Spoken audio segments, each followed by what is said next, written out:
Good morning, Mob TV. Hello. Welcome. Let me see who's joining us.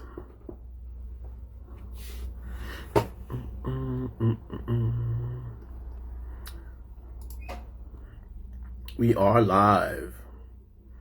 I see one person.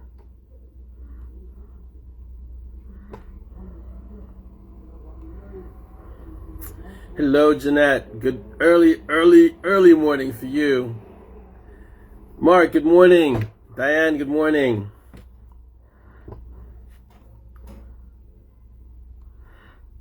Welcome.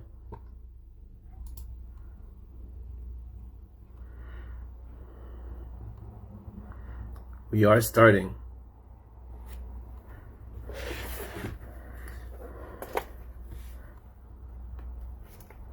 I hope you're all doing well today. It is, hello Dolly, hello Pat, hello Jasmine, welcome. Audrey, good morning, welcome. It's 11:30, but as someone stated in the mob, the US is out of sync. I think that was Malcolm. So it's really, is it spring forward? So 10:30 normally, but it's really 11:30 now, so we went ahead an hour. Jeanette, your typing ability is time impaired because of what? It's because of the hour. Hello, Rebecca. Morning, Heather. Welcome. Hello, Paige. All right, Z, where are you? We have to get our intro person to come in and say good morning and hello.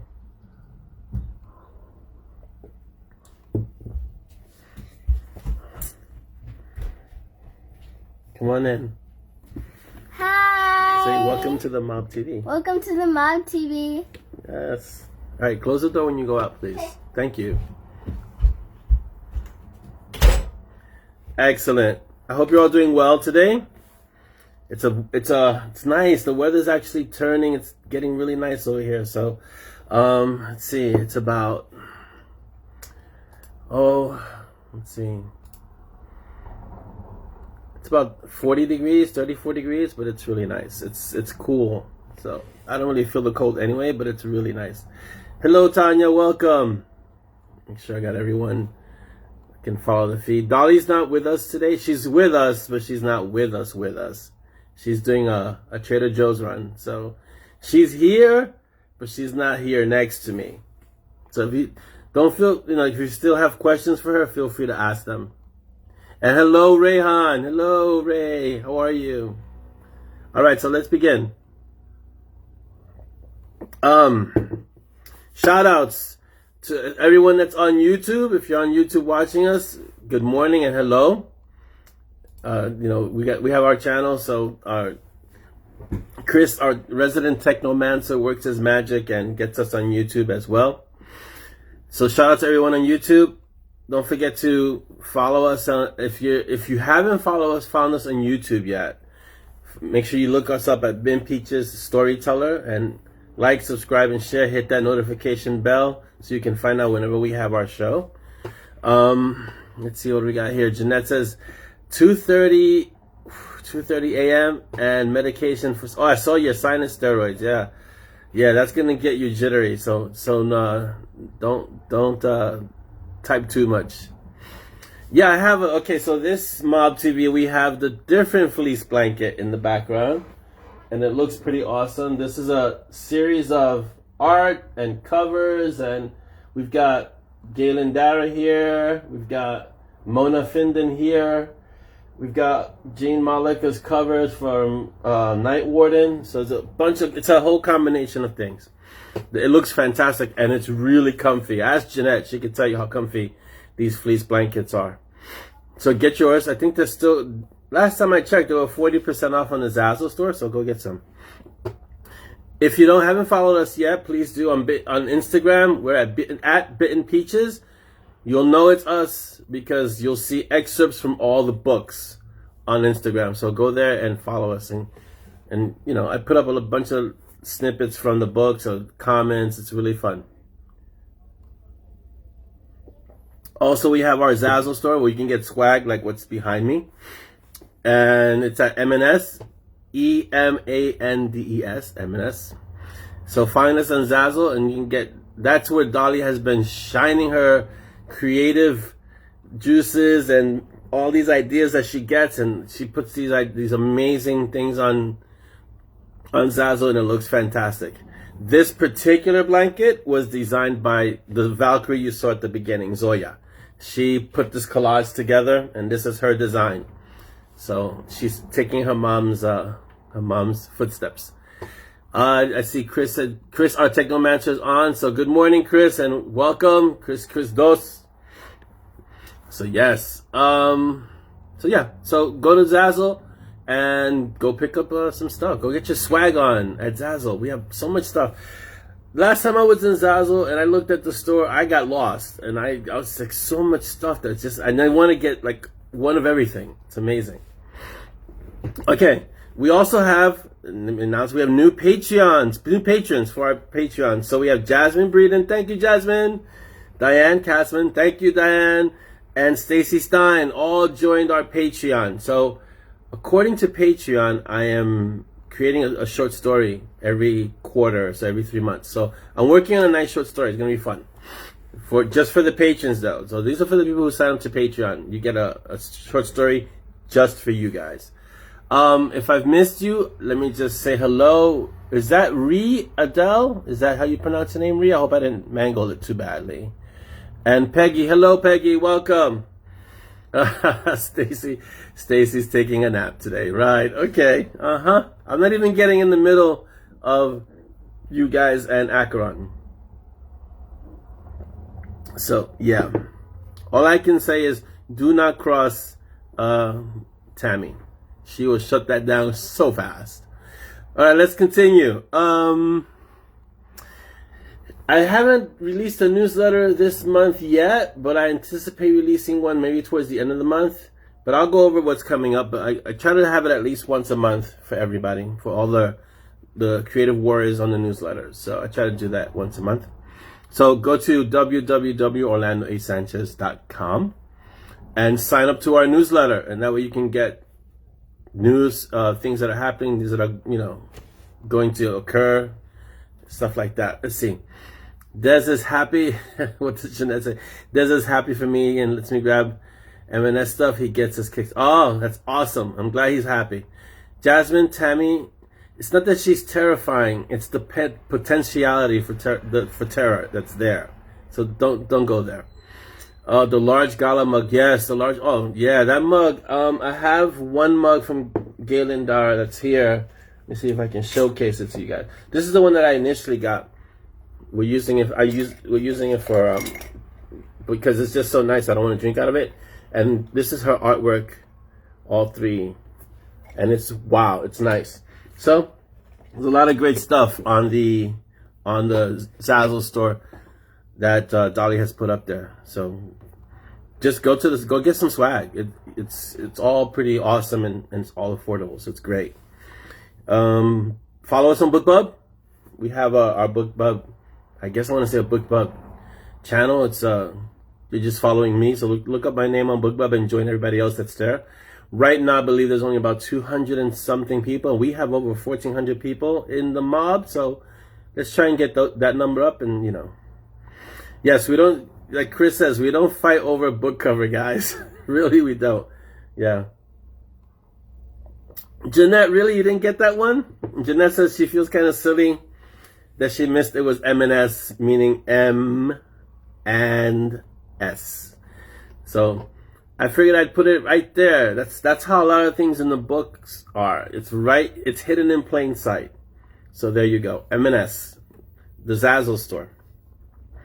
Also on Binge Books, or Bebo as Dolly and I call it because we shortened it. So Binge Books. Follow us on Binge Books and join Binge Books. And please leave your reviews. I don't know how many reviews we have on Binge Books, but go look me up on Binge Books because they're a new service and they're promoting authors, all kinds of authors. I have a lot of authors that I know that are promoted there, but just go there and leave your reviews of the stuff that you've read because it populates the site and it gives us more visibility. So go to Binge Books and go find me and then leave reviews, and you'll find other authors there. John Logson's there. There are a few other authors that are there. So go to Binge Books and find me, please. All right, so hopefully you're all doing okay and enjoying this weather. Yes, Dolly, I just showed the cup that's on Dolly's desk. The two-tone Galen Dara cup is on Dolly's desk. Oh, well, it's our desk. It's a really big desk, and that's on her side, and she's basically using it to hold her markers and colorful pens, and it's a nice cup. I enjoy it. It doesn't come close to the Iron Man cup, but you know, it's a different kind of art. So let's see, where are we? Oh, okay. As soon as you can breathe, Jeanette, and your sinuses give you some freedom, go over to Binge Books and get on there. All of you guys, really, get on there and sign up. It's free. And just you're going to find a bunch of authors in all different genres. And when you find my name, just go and leave reviews, you know. It just doesn't have to be long. Just say, hey, this book was good. Or, hey, it could have been longer. Things like that. But yeah, just go find, leave reviews, and populate the reviews, because that way we get more visibility. So let's see what's coming up. Currently nameless, Sepia Blue Book 4 is in the final shreds. I want to give a shout out to the art that shredded this one, because the last Sepia book was 4 years ago. So I want to shout out to everyone who shredded this current Sepia Blue book, because there's a big gap between books. And thank you. I mean, maybe you read it, maybe you read the other three, maybe you didn't, but even if you haven't and you did, if you shred it, and this goes for every shred, I'm always humbled and appreciative of the shred that the art does, because you guys are phenomenal. Like I always say, you take a good story and you make it a great story. So shout out to the art. I get back into it today over the weekend, and then it should be coming out. Today's 19th. I'm hoping that Sepia Blue 4 Nameless goes out Monday or Tuesday of next week. We'll see. I'm aiming for that, but we'll see. Then, They Rend is currently doing really well on Amazon, but I think you guys have to, where are the reviews, guys? Put the reviews up, you know? I know life gets in the way. I really know. I understand that. And so if you get a chance, same thing. You go out, you just, you know, hey, They Rend, awesome book. Or hey, They Rend, should have been longer, you know? Fun stuff like that. And just leave a review for They Rend if you haven't already. Okay? I really appreciate all your reviews. So it's only at 68. Let's see if we can get it to 100 reviews. And then I stop nudging you after 100, because it kind of gets momentum after 100, and then it just goes on. So let's get that 68 to 100. If you haven't left a review for They Rend, the second in Nixia's stories, please do so as soon as you can. I really appreciate it. Let's see, what does Jeanette say? I miss getting my thoughts on Nameless sinuses. Yeah, I understand. Oh, let's see. Jeanette says, I have a question. Mage levels, just how close to Archmage is Monty? He's really close. He's about a few shifts away. But it depends on what he goes through. But he's close. But if in terms of Archmage, he would be like a low Archmage. He'd still be really powerful, but he wouldn't be like Julian. And Dex is so powerful that he's beyond, he would be considered beyond Archmage. He'd be like an Archmage. So Chris asks, when does Sepia go live? I'm going to say, I want to say Tuesday, but I'm going to try and push for Monday, Chris. So we'll see. Hopefully Monday, latest Tuesday, depending on when I dive into that final shred. Let's see what else we got. Oh, so They Kill. So They Kill has started, which is the third book in the okay, so how do we break this up? Nixia was supposed to be a trilogy, but the NAC, the mob NAC, the Nixia and Acheron coalition has made their voices heard. And so it's going to be an ongoing series, the NAC. But these three books, or these three novellas, will be kind of an introduction to Nixia, and then they will jumpstart Nixia's series, the Darken series, or the Darken Chronicles, right? So the third book in this trilogy, in this novella trilogy, is already being written, It's going to be short. I'm aiming for it to be 20K, but you know how it is. I always say, it's going to be 20K, and then it ends up being like 30 or 40K. So 20K, and I've already started it, and it should be done, I don't know, soon? TM? Soon. Oh, yeah, see, Jeanette, and that's a great comment. All right, and I have to get to Lindsay's comment too, but it's she said one comment I was going to make was maybe having each chapter prefaced with who was speaking. That was one thing that I found difficult to follow. Yes, especially if you haven't read the other 3 books, it's hard. But if you've read the other 3 books, it's not so hard. It's just I wanted to keep it to the spirit of the 3 books that came prior to Nameless. I didn't want to start changing it too much. What did Lindsay say? What was going to happen when Peaches gets too big to ride in the Beast? We'll get a bigger vehicle. We'll get the super goat or something like that. Peaches doesn't really need to ride anywhere. Peaches can plane walk, so he can go anywhere he needs to go. So, you know, it's like Chris says, so many words, not enough time, for sure. John says, whenever we start talking archmage, not just M&S, I really think of the hierarchy of the Catholic Church. For some unknown reason, I want to put archmages in more vestments than a mage, and no, we're not doing that, John, sorry. Jasmine says she's really enjoying next year's stories. Yeah, I'm really enjoying writing them initially, and it's like every other story. You don't really know how it's going to be received, but I wrote that story, 1, because I wanted to go a little darker, and next year is definitely darker. And 2, I wanted to have a story where I could cut loose a little bit. The character doesn't need to be as what would she be considered? Like not chaotic evil, but maybe chaotic neutral. So she's not exactly what the poster child for the good guy. She's really an anti-hero. And having a demon partner just kind of lends more credence to that. So it's going to be an interesting story writing the Darkened stories. It's going to be interesting. Lindsay says, have you decided on Chi and the whole audiobook readings? Yes, we're going to go with Kevin doing the entire audiobook in Chi's voice. So we'll see how that works out. So we'll see. Let's see. The reason about Monty's archmageness relates to earlier comments about you cannot speak. You can't. And I'll tell you that we have the title to this the series, right? Book 21 is titled Archmage, and that's when Monty really approximates getting close to that level of power. We're only on book 13, so a lot has to happen between then. So yeah, so it'll happen. It's just gonna take a while before Mark, and I don't think he's gonna be able to stay at that level because it's just too much power, and I don't want to have a situation where everything he gets so powerful that he can only start dealing with gods, you know. So I don't want to go down that route where Monty becomes so strong, or even Simon becomes so strong that everything has to be scaled up to the point of everything's obliteration. You know, he can get to that level and then be brought back down to a more manageable level, because there are definitely beings stronger than them, which we'll see in Requiem. They're being stronger than Monty. They're being stronger than most mages. And so they just don't make an appearance so often, but they will make an appearance in Requiem and other books too that are coming up. Hello, Morna. Welcome. Yeah, we leave the tiny gods out. Yes, for sure.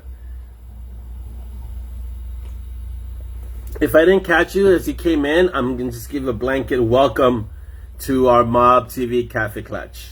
If you don't have cafe, like I do, cafe, tea is good, juice, water, they're all good. Yeah. Well, it's like anything else, Jeanette. Jeanette says they grow slower in long-term power. It takes longer and longer and longer. Like, to get to Dex's level of power, and Dex is ridiculously powerful, it would take Monty. Monty's only, about 200 years old, around there, and Dex is a lot older than that. And, so his power level, Monty and Dex they're not even in the same league. It's like, put it like this: when Simon was facing Dex and walking the razor, it would have been very easy for Dex just to obliterate Simon, but that wasn't the point, obviously. But it would have been so easy for him, because remember, he was holding the gate open, and he was dealing with Simon, and he was dealing with other things, and he had Monty in the sanctuary. There was a lot of things going on, and for Dex, it was like another, just another day. So yeah, 250. So Monty's really young in terms of mage age, All right, let's continue. So speaking of Requiem is being written. I'm writing it. It's not like I neglected it, but I wanted to get They Kill out before Requiem so that I could just focus on Requiem and get that one done, because I think that one's going to be another long one. I think it's going to be, I'm looking at 70K, but it may be even longer, maybe 80K, just because I want to really give a lot of the characters that are in there in that story, I want them to kind of shine, and I'm bringing a lot of new characters in there. So it might be a longer book. I'm not used to writing long books, but with Requiem, I give myself enough time that I could write it, and it could be 75, 80K. So we'll see. Jeanette says decks like TK and LD are something in millennia. I don't know what that word is. I know this has to do with your slow typing, so we'll figure it out, I guess. But something millennia. Yeah, I wouldn't mess with TK and LD either. They're very powerful, especially TK. Yeah, Lindsay says the longer the better. It staves off my ending disappointment longer. Yes. Right, Jeanette. Requiem has a lot of Simon background to fill in. Oh, ages. Got it. Okay. Requiem has a lot of Simon background to fill in, so I kind of want to take my time with that a bit, because here we are, book 13, and this is when we're actually starting to discuss backgrounds. So, and you guys know my policy. I don't do background dumps. I mean, it took 13 books to actually start touching on Simon's background, right? And even Tristan's background, we haven't really got into in depth, like who's his mom, who's his family, why are they mages? So it's a lot of stuff like that.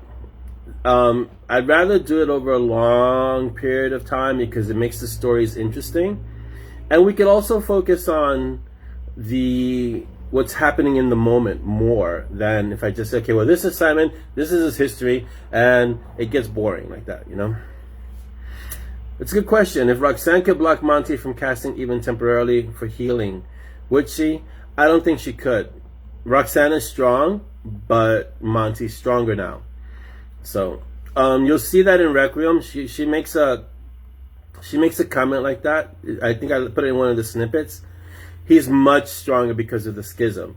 So even if she could, in the sense of if she attempted it, I don't think it would be successful. Right, Jeanette. War Mage gives us a bit of Tristan's history and Master Yacht's history, which at some point I want to write a story with just Master Yacht, but that's going to be so far ahead in the future. So we'll see. It's like Chris says, so many words, not enough time. But War Mage is fun. Yeah. Yeah, Jeanette, it helps us. It sets up Monty's age as being older. True. Because he does go back a few centuries. And Jasmine says, it just builds up anticipation about the characters and so much more development. And I really wanted to get into Simon's background a bit. Like, how did he end up where he is now? How did he get kicked out of the group that he was in, and why? We know that he's a dead eye, like a sniper.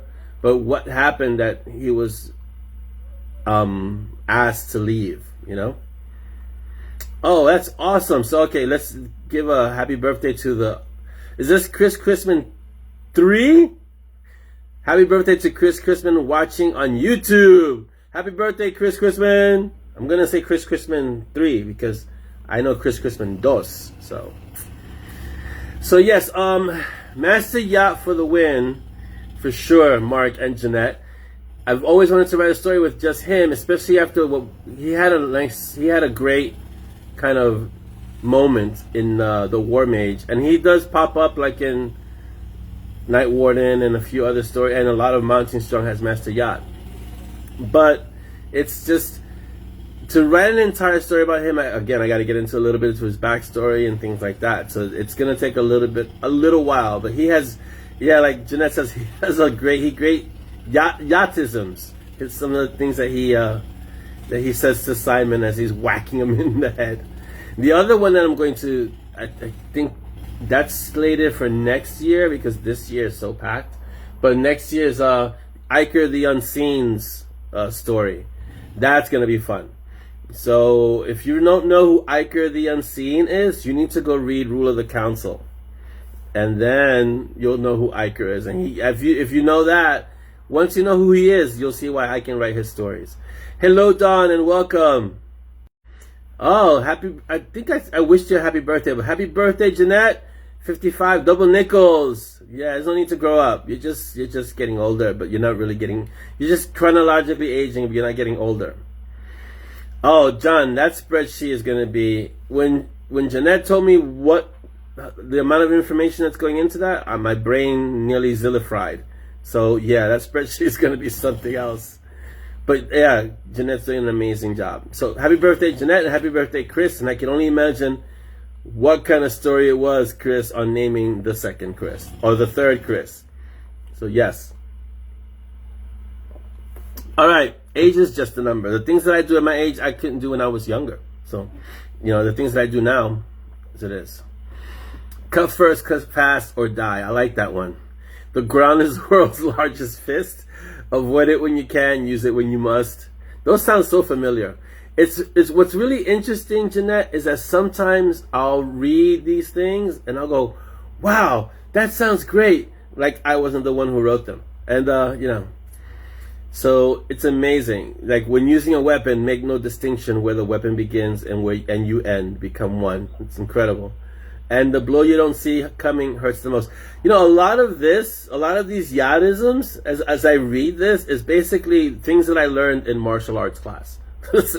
We can title that. They can go under the heading of what you learn practicing a martial art. So that's basically it. Good morning, Laura, and welcome.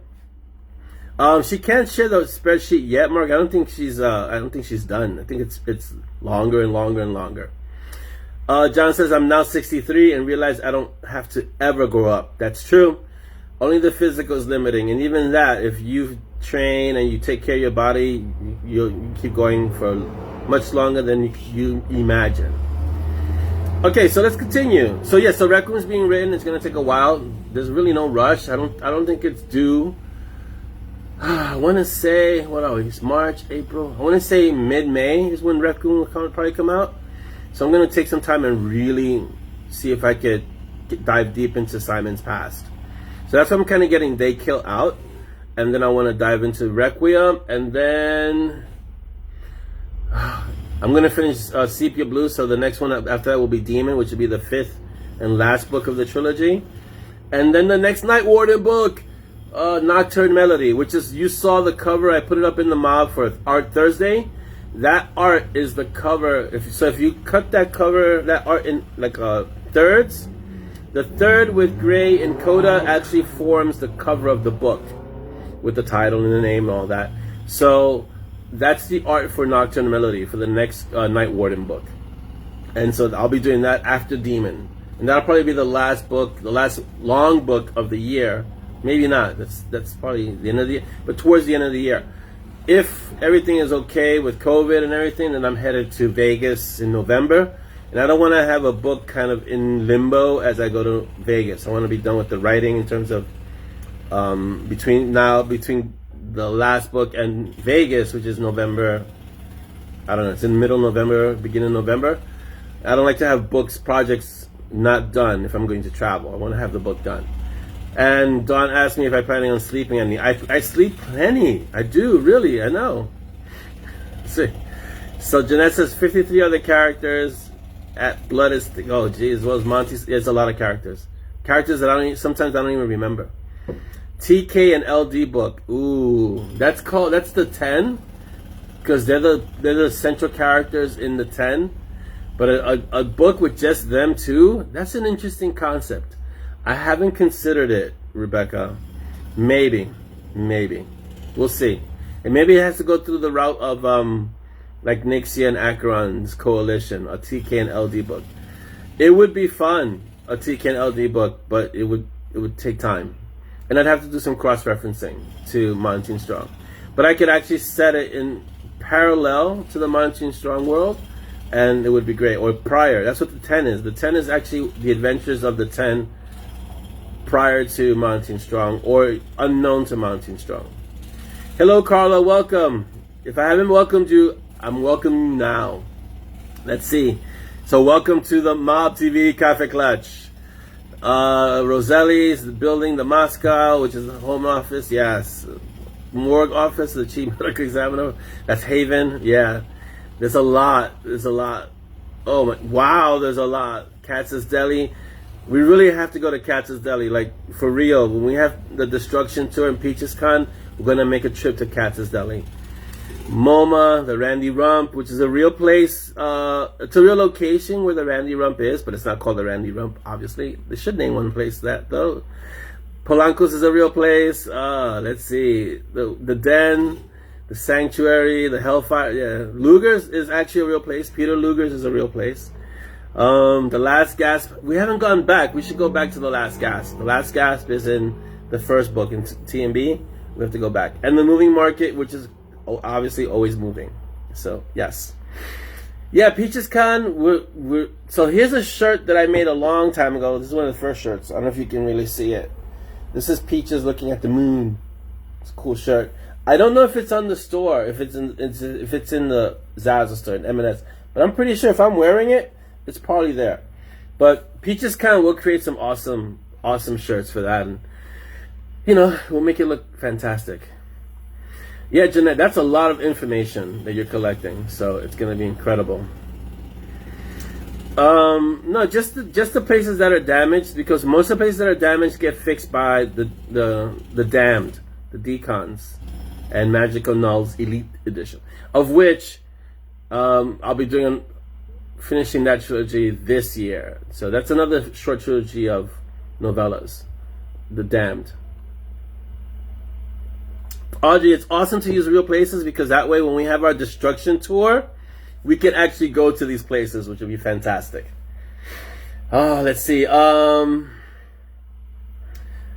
there's a lot to read, Jeanette. There's a lot. Okay, so audiobooks. The Golem is up, and it's book 10. So we still have the Golem, then we have, I believe, Reaping Wind, and then Walking the Raisin, and Requiem has to be written. So Kevin's almost caught up to the Monty and Strong series for now, but he has so many other things that he's going to do, so it's fantastic. I appreciate that you like rereading them. So please, oh yeah, because I didn't see Davina or Ayrton, so tell him to say hello to Ayrton. He'll probably see this later. Hello, Ayrton, and hello to Davina. Awesome.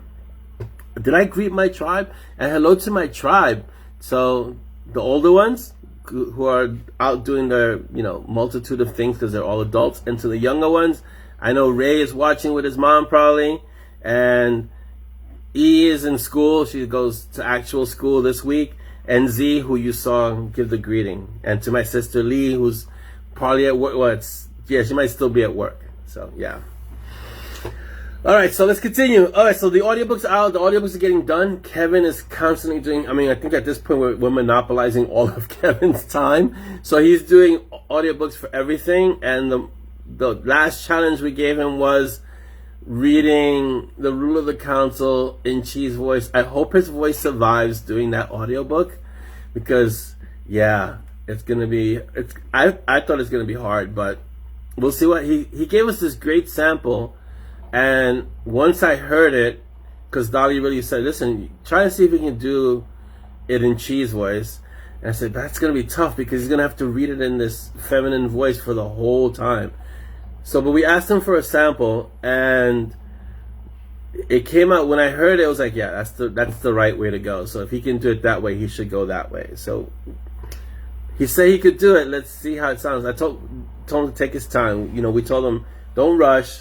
Take your time, space it out, so that way you don't tax your voice, because it's also reading in a particular voice places strain on the vocal cords. So I told him, take your time, don't rush. There's no rush. Do it at a pace that conserves your voice. Let's see. Book 11, which is the audiobook Dark Glass, is going to be released at the start of April. Wow, soon. And book 12, the expected release for Walking the Razor, will be mid-May, along with the short stories. So the Date and the War Mage will also be out in mid-May. All audiobooks.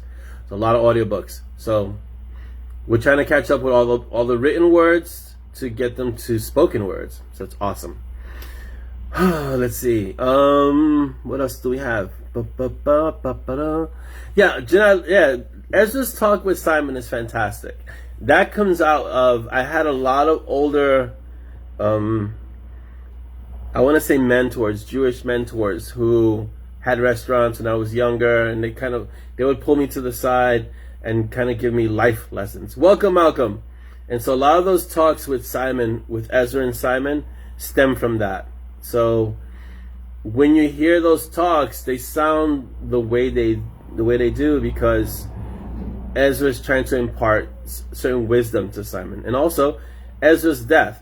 And I know someone had mentioned that Ezra should speak in all caps, but that's just too close to Sir Terry Pratchett's death, and I wouldn't want to come across as trying to mimic that. And besides, Ezra's more, that personification of death is a little bit more personable and approachable. So he's trying to feed him with the pastrami and the egg cream and have a seed, and so he's still death, but he's much more approachable.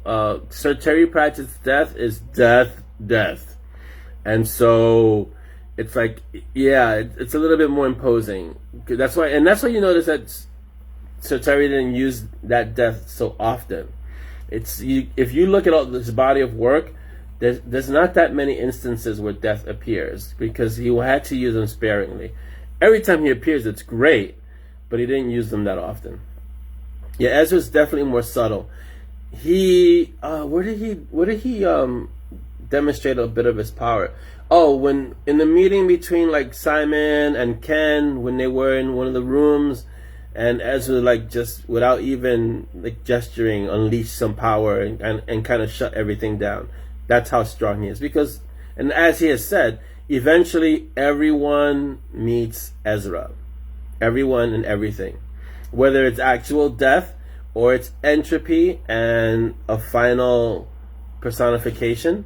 So everything meets Ezra eventually. Yeah, in the basement, right. And Ezra was he's unfazed. So I like the fact that Ezra comes across as unassuming, but it's probably the most powerful being in all of the Monty and Strong world. And I like that it's that balance of come on in, have some food, you're not eating well, what's the matter, you're wasting away, what's going on, and also being this incredibly powerful being that has a deli that looks just like Katz's. So, and playing off of that is where Maury comes in, because Maury obviously is kind of another personification of death, but she's Death's PA. And so, and there's a great possibility of having Maury have her own story. But again, too many words, not enough hours. It's just so much. Yeah, Chris, I fight entropy every day I go to the gym. Every day I wake up, I'm fighting entropy. That's how we do it. We fight it like that.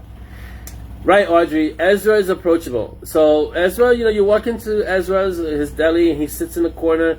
He's the kind of person that you wouldn't feel too scared to go up to and talk to. Even if you didn't know that he was deaf, he's approachable. Some of the guests that he has at his table occasionally, like one time he had Hell, the goddess Hell, sitting there. So sometimes you would think twice about it. This is where Simon gets the flask with JAVAMBROSIA. So it depends. But Ezra himself, the character, is very approachable, for sure.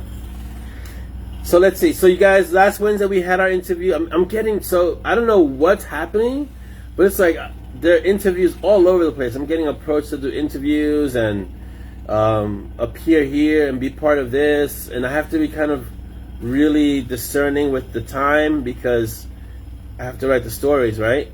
And so, but I'm getting a lot of invitations to do interviews. I just did this recent one with Carter Novels. I think Dawn was there. Some of you might have been there. It was a lot of fun. They're a great couple.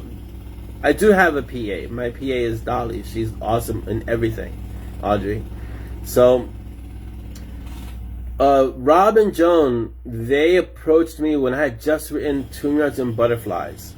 And they really helped push that book when I had just started. So, it's amazing now that they've grown, and they asked me to do an interview for them, and I said of course, because that's just the way we are. we always reach back and help people. So yeah. Jeanette says the reference when someone asked Simon about the fact he goes to talk to death. I lost it. Hold on. Yes, Dolly for the win, for sure.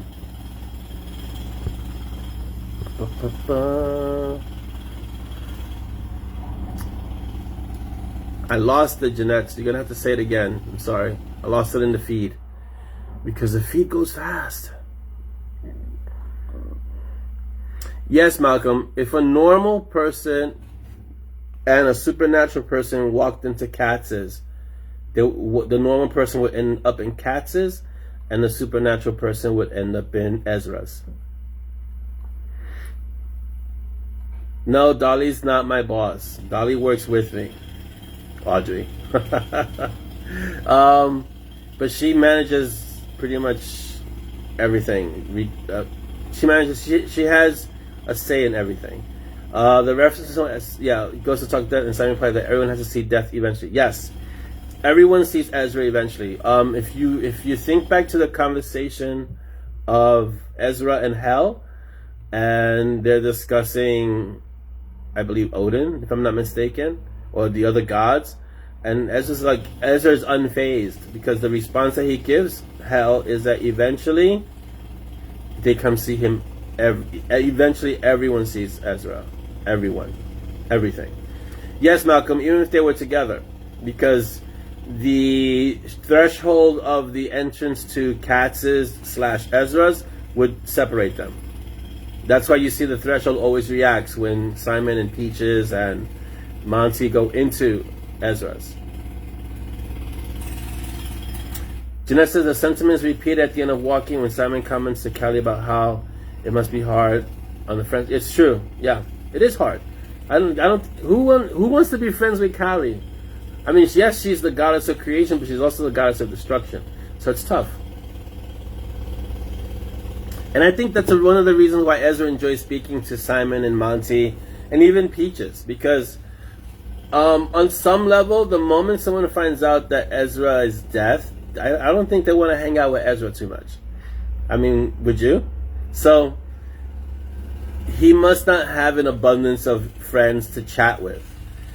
And being able to speak to Simon and Monty, who don't need to worry about encountering him in his official capacity anytime soon, is refreshing for Ezra. So he could actually have a conversation with them and talk to them, and it's not a conversation based in fear about, oh, he's gonna come take me. You know, it's based more in, like, I won't say peers, but more like, hey, let's just talk. You know, and plus you get to eat world famous pastrami and drink egg creams, which are awesome.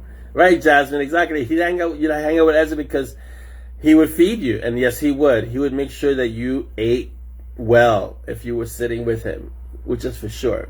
Yeah. All right, so Craig the Dragon Zimic isn't here, but we have our red shirt competition. I haven't forgotten, and we have our question. So I'm going to say the first Mob TV of April, which is April 2nd, will unleash the question, and then whoever answers it gets to die in our next book, which is awesome. So we'll do that. So make a note to be here on, because I'm only going to say it on the Mob TV. I'm not going to say it in the Mob. So if you're not in the Mob TV on April 2nd, you're not going to hear the question. But I will make an announcement in the Mob that the question will be announced in Mob TV, so everyone gets a chance to hear it. Or you can watch it if it's recorded. But I'm pretty sure the answer will be there before anyone watches it in the recording. What does Jeanette say? I can see the relationship between Ezra and Simon and company is one of the best things about the. Yeah, Ezra. It's an interesting way to write Ezra because he has to kind of be omniscient, and so I have to be careful how I write him because he knows what's going on. Remember, he might be in that one locality right there, but he knows that what's happening or what the ramifications of certain things can be. He's not. Well, he can be. Variations of Ezra, like personifications of Ezra, can be omnipresent, and parts of him can be omniscient, but he's not omnipotent. So it's a kind of he's not a god exactly, but he's very powerful. And yes, Ezra should have a sense of humor. Come on, really. It's that one part where he says, "Any last words, Simon?" And like Simon is like, "Really? Really? You went there?" Yeah, exactly, John. Ezra could be out on a park bench feeding pigeons, talking with a mother and her infant, and like no one would be the wiser. I touched a little bit upon that in Root of Council when Michiko has a conversation with Iker, and they're sitting in the bench in the park, and they have that kind of conversation there, you know. And it's kind of interesting because it's that very common occurrence in a very commonplace park, but these two beings are very, very powerful, and it's that balance and the incongruity of it, of having two very powerful beings sitting on a bench and talking. It's fun to have that juxtaposition. Yes, Chris, Mob TV only because, hey, you guys make the effort to come here and be here and hang out with me, and we get to spend this time together. It's only fair that you guys are the ones who get to get the question. That's a great question, Malcolm. If everyone meets Ezra, will Ezra meet Ezra? Well, that's a matter of entry, right? Like, will death eventually die? That's where that question goes. And that is like what Jeanette just said. Ezra takes Ziller frying to a very Zillified level. Yeah, that's a very Ziller question, Malcolm. Will Ezra meet Ezra? Jasmine, thank you so much for being here, and that's awesome. Thank you. Have a great weekend, Jasmine. Thank you for popping in and saying hello. Yes, ask Ziller. We'll ask him and see if he has the question to that one. He has the answer to that question, Malcolm. Will Ezra meet Ezra? Jeanette goes, and that's for frying what's left on your brain. Yeah, that's a good question, though. Will Ezra meet Ezra? I don't think Simon can answer that question. So, and I don't think Ezra would answer that question. So we'll see. We'll have to ask Professor Ziller. But don't forget that even Ziller is not on the level of Ezra. So we can ask our Ziller that's in the mob, but the Ziller that's in the books is not quite at the level where he can answer a question like that. And he's pretty accomplished in the quantum area of what they consider magic, and even he wouldn't be able to answer that. Trisha, thank you for being here. Thank you for being here with us today. It's so awesome. Sid might know. Yes.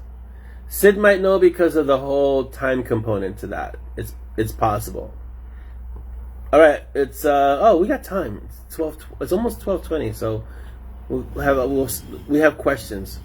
What do the designers know? The better question is, what don't they know? See, Linda says maybe Ezra will meet Ezra after every other living thing has already met Ezra. It's possible. The greater question is, can death die? Yeah, John, I met a lot of those. See, John says I know a lot of. Oh, come on! I know a lot of professors who think they're as good as Ezra, and I met a lot of them too. I had a lot of them too in university, and yeah. But thinking you're as good as Ezra and being as good as Ezra, two very different things. So Jeanette, well, not every designer, but like Sid, who's a lead designer, he can contact parallel timelines. So he kind of knows what does happen, what can happen, what does happen. So he has to be very careful about impacting the timeline that he's currently in. Yeah, like the restaurant at the end of the universe is the place. Yes, Mary Douglas Adams of it, for sure. Like, this is what I tell a lot of authors. Try to expose yourself to as much as possible when it comes to reading different genres, different stories, because you don't know what your brain is going to retain and use later on.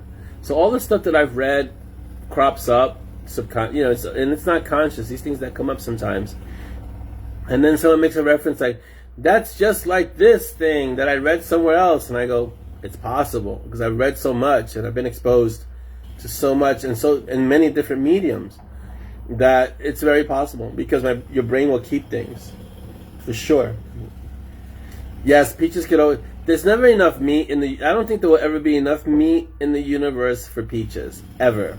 So... At least I don't think so. We'll see.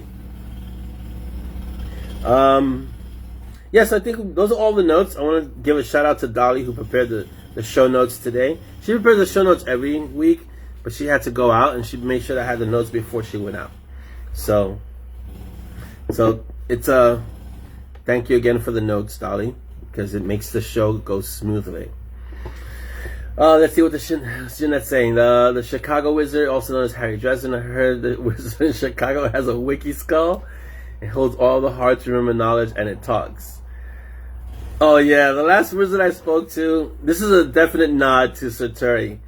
What was his name? Mincemeat or Rindwince? In any case, he was completely round the twist. Heads up. Something slimy this way comes. There's so many Easter eggs in there. It's incredible.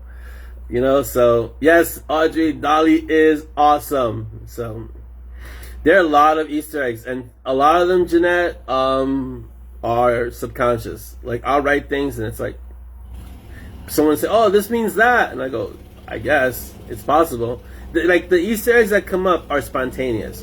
I never have to sit and plan Easter eggs. It's just as I'm writing, these references come up because I'm ancient, one, and I've just read and been exposed to so much that it's all in there.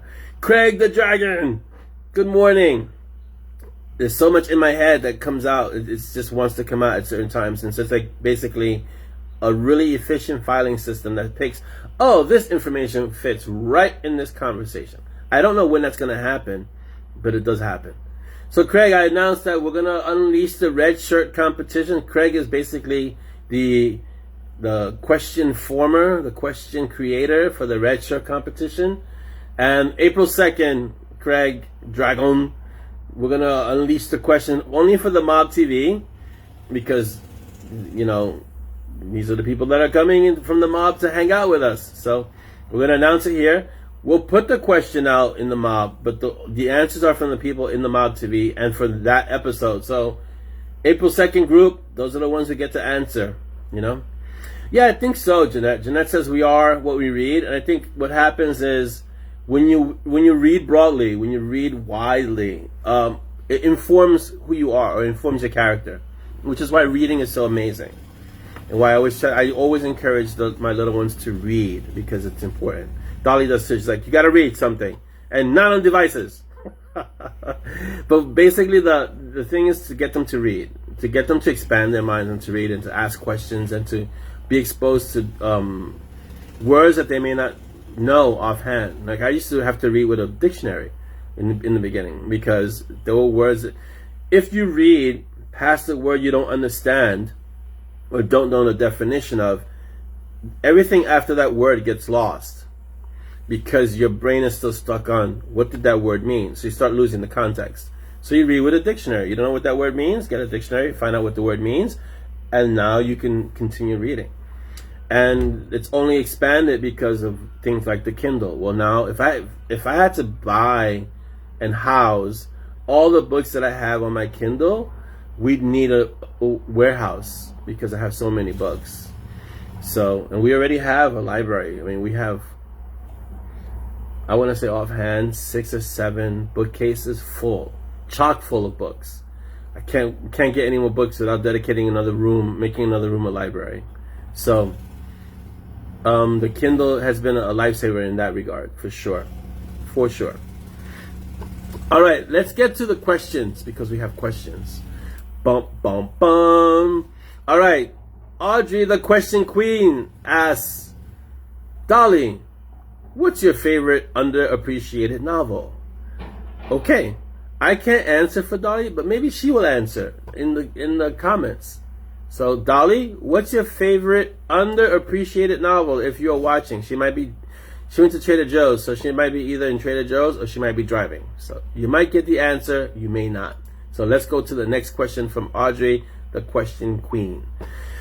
Orlando, what's the most difficult